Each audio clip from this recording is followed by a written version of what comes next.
Maverick News. Fighting for freedom. The information war is raging. Truth without integrity is worth nothing. Maverick News. Because those who have power and those who seek it must be held accountable.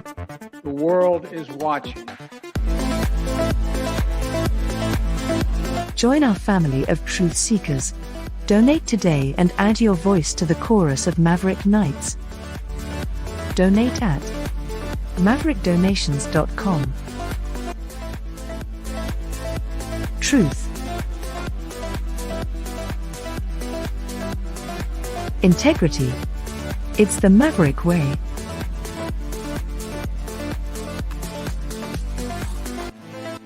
Maverick News.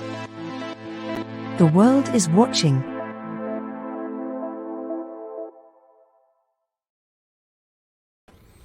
All right, we're back. You know, the protests are fading a little bit. And when I say that, I mean they're not getting as much coverage as they were. They're cycling out of the news just a bit.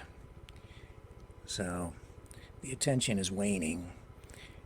And as I've been watching interviews by other live streamers out there and, you know, even speaking to people who some say, you know, they're supporters of the demonstrations and so on, it's very evident to me that a lot of the people involved are there because they just don't want to see people killed. They want the fighting to stop, the war to end. They don't like seeing children die.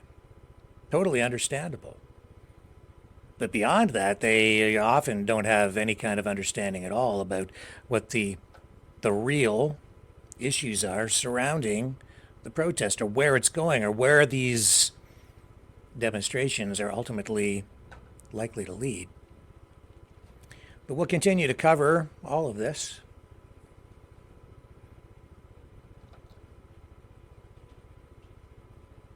And I'm just looking in the chat here a little bit. All right, let's move on to some other news for tonight. I'll tell you, that was a total public relations disaster, honestly, in my view, for those demonstrators.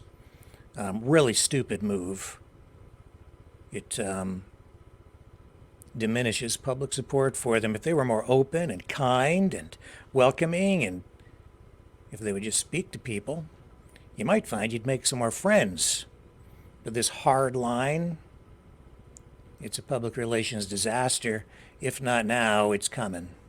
People only put up with that for so long.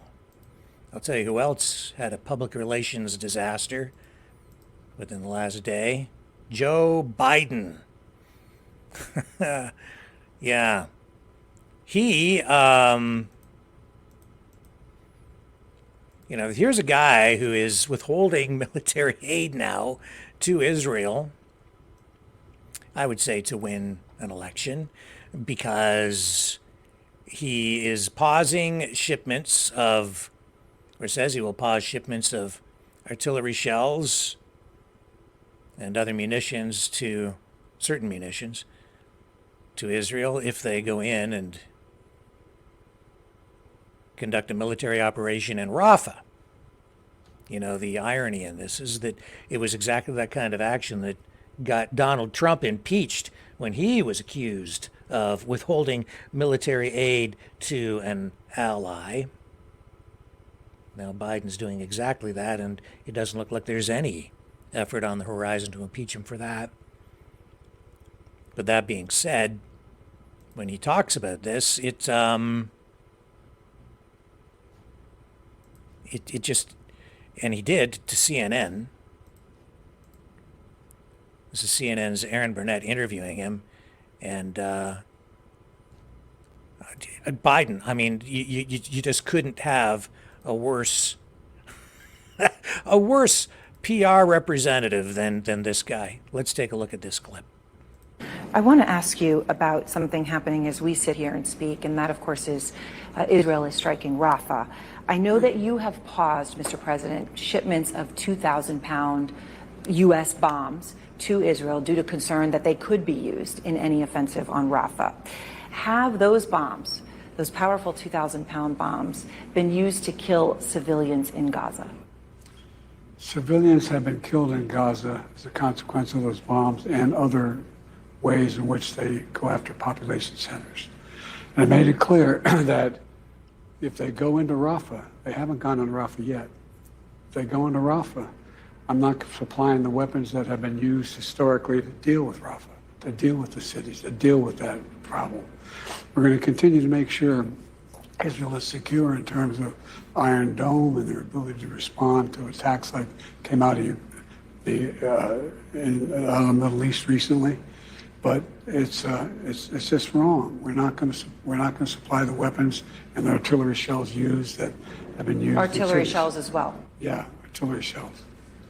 So, just to understand what they're doing right now in Rafah, is that not going into Rafah as you define it yet? They haven't gone into the population centers. What they did is right on the border, and it's causing problems with right now in terms of with Egypt, which I've worked very hard to make sure we have a relationship and help. But I've made it clear to Bibi and the War Cabinet, they're not going to get our support if, in fact, they go in these population centers. Wow. He just bumbles his way through it. His words not chosen carefully at all. That was completely botched. I don't know if you can take it at face value and say that that's truth, maybe. I would say it's a PR disaster. And yeah, I think there is just blatant hardcore truth in there.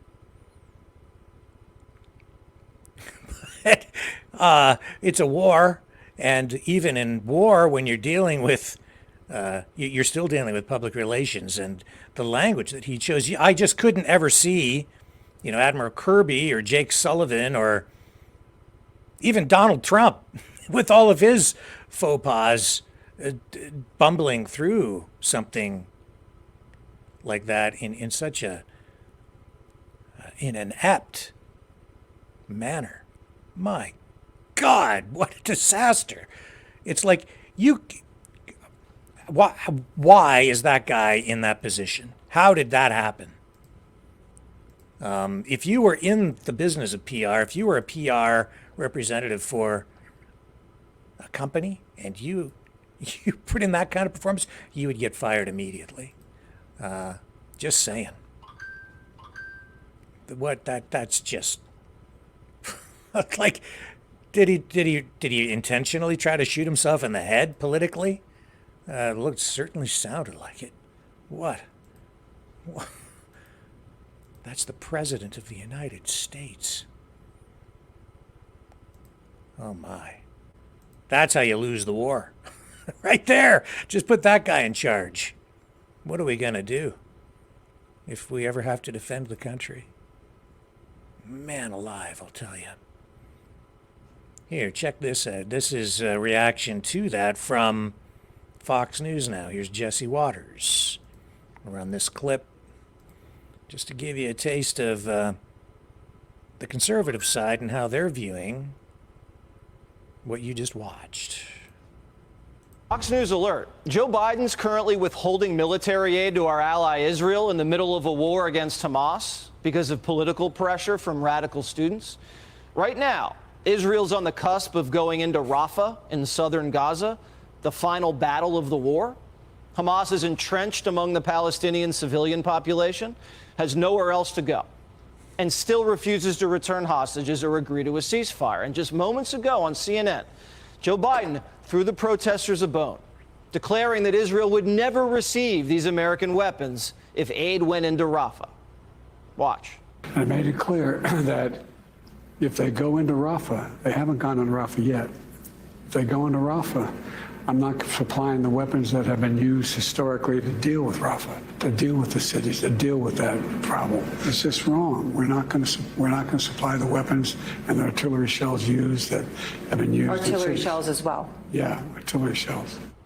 The weapons Biden's withholding have already been approved by Congress and are precision munitions, exactly what Israel needs to launch smart strikes against Hamas targets with as little collateral damage as possible.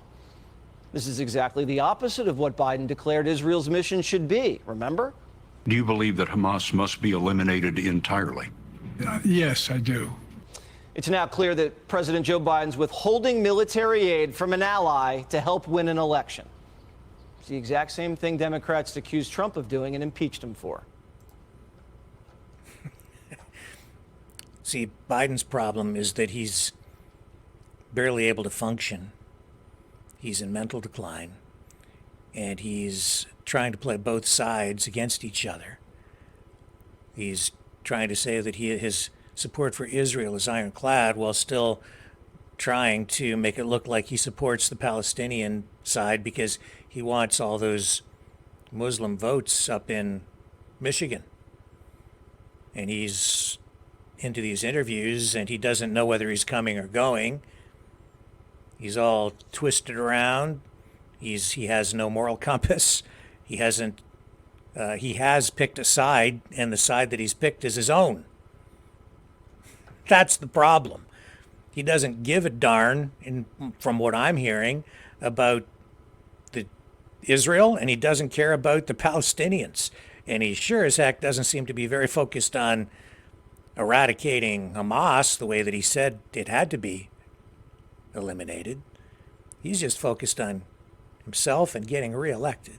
That is the bottom line right there. You know what they call that? Selfish.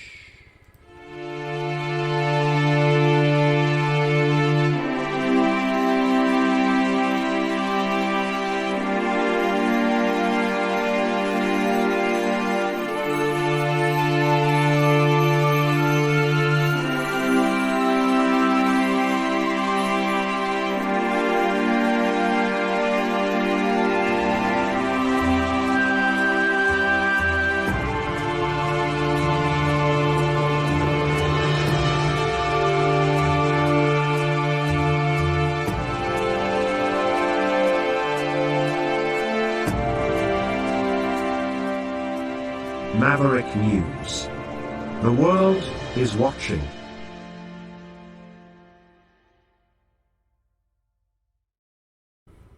As I sit here thinking about what Dragon just went through, the oppressed versus the oppressor narrative is in full play globally because of this conflict in Gaza, and it is on full display at McGill University. And yet, isn't it funny how those who claim to have no power are the ones who are in charge of seized land that doesn't belong to them, preventing access to the public? Who's really in charge? Who really has the power? Let's ask Greta Thunberg, who has been out protesting. I think they should be everywhere, and once again, young people are leading the way, showing the world how we should react to this. Well, if that's the way that we're supposed to react, I'm not in favor of it. That scares me. I've seen too much of it over the years at too many protests, and it is ramping up, and I don't like it. That's because I really do believe in freedom. Freedom for everyone. There's no need for that. I think that shows you as well what Greta Thunberg is really all about, my opinion. Let me see make sure we have all the bases covered. Well, let's go back to Biden. Not only did he bumble his way through all the questions about aid to Israel and munitions and collateral damage, he's also made a fool of himself on the economic front in that same interview with Burnett on CNN. Here he is, again, just bumbling his way through here. Listen to this. She really just cleans his clock with just straight up facts and questions. When you talk about the economy, of course, it is by far the most important issue for voters. It's also true right now, Mr. President, that voters by a wide margin trust Trump more on the economy. They say that in polls. And part of the reason for that may be the numbers. And you're aware of many of these, of course. The cost of buying a home in the United States is double what it was when you look at your monthly costs from before the pandemic. Real income, when you account for inflation, is actually down since you took office. Economic growth last week, far short of expectations. Consumer confidence, maybe no surprise, is near a 2-year low. With less than 6 months to go to Election Day, are you worried that you're running out of time to turn that around? We've already turned it around. Look at the Michigan survey. For 65% of the American people think they're in good shape economically. They think the nation's not in good shape, but they're personally in good shape. The polling data has been wrong all along. You know, how many, you guys do a poll with CNN, how many folks you have to call to get one response? The idea that we're in a situation where things are so bad, the folks that, I mean, we've created more jobs. We're in a situation where people have access to good paying jobs. And the last I saw, the combination of the inflation, the cost of inflation, all those things, that's really worrisome to people with good reason. That's why I'm working very hard to bring the cost of rentals down, to increase the number of homes that are available. But let me say it this way. When I started this administration, people were saying there's going to be a collapse in the economy. We have the strongest economy in the world. Let me say it again, in the world. Although GDP last week was far short of expectations. Oh, it wasn't. Look, GDP is still growing. Look at the response of the markets. Overwhelmingly positive. Overwhelmingly positive. And one of the reasons why people feel good about it not being as strong as it was before is they believe that the Fed's going to respond. They hope they're going to get a rate cut. Yeah. Well, so, but I mean, no president's had the run we've had in terms of creating jobs and bringing down inflation. It was 9% when I came to office. 9%. But look, people have a right to be concerned. Ordinary people, the idea that you bounce a check and you get a $30 fee for bouncing the check, I changed that. You can't charge more than $8 for that. Or your credit card, your late payment, $35. I mean, there's corporate greed going on out there, and it's got to be dealt with. Yeah, so he blames it on corporate greed instead of taking responsibility for his economic policies, which have led to massive inflation. It's the same story up here in Canada under Justin Trudeau. Way too much money printing, way too much inflation, way too much government spending, so much debt that we'll probably never be able to pay it off. So just blame it on the corporations. They get the subsidies. That's like paying them to agree to take it on the chin. And then when they tax the corporations to make it look like they're actually doing something about it, they just hand it back to them in subsidies and in handouts. We're seeing it here in Canada as well with the NDP in particular, the New Democratic Party, which is propping up the Trudeau Liberals, blaming inflation on corporate greed. That is not what causes inflation. Inflation is caused by too much money printing.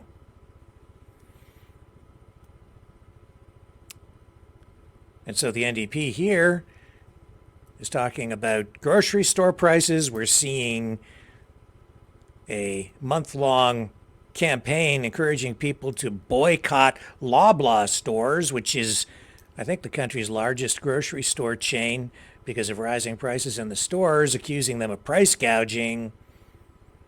I'll be taking a trip to a grocery store maybe tomorrow. Maybe we'll go shopping together and take a look at some of the prices and see where things are at and find out if the boycott is actually working. I don't think it is. People still need to eat. And as much as the big grocery store chains are trying to maximize profits, they're still subject to market forces and costs, rising costs like everybody else. They can't just wave a magic wand and just make prices suddenly decline. If the cost of gasoline and diesel fuel rises because Trudeau imposes a carbon tax, that shows up in the price of everything you buy at the grocery store. It's really just that simple. Rising costs mean rising costs. It's a chain reaction, and it goes all the way down the line and affects you right in the pocketbook when you go to check out at the Loblaw stores. But it's an effective scapegoat for politicians who don't want to take responsibility for their failed policies. Joe Biden, Justin Trudeau, two peas in a pod. An inflationary pod. So, I'm going to show you something funny from the Victory Day parade over in Russia. But before we show you the funny stuff, we'll show you the serious stuff. So, huge crowds, very patriotic. A real contrast, I would say, this public display of military might over in Russia. Russians take a lot of pride in Victory Day parades and Victory Day period, celebrating or marking or acknowledging the defeat of Nazism in World War II. Millions of Russians died defending their country in World War II. Here's what it looked like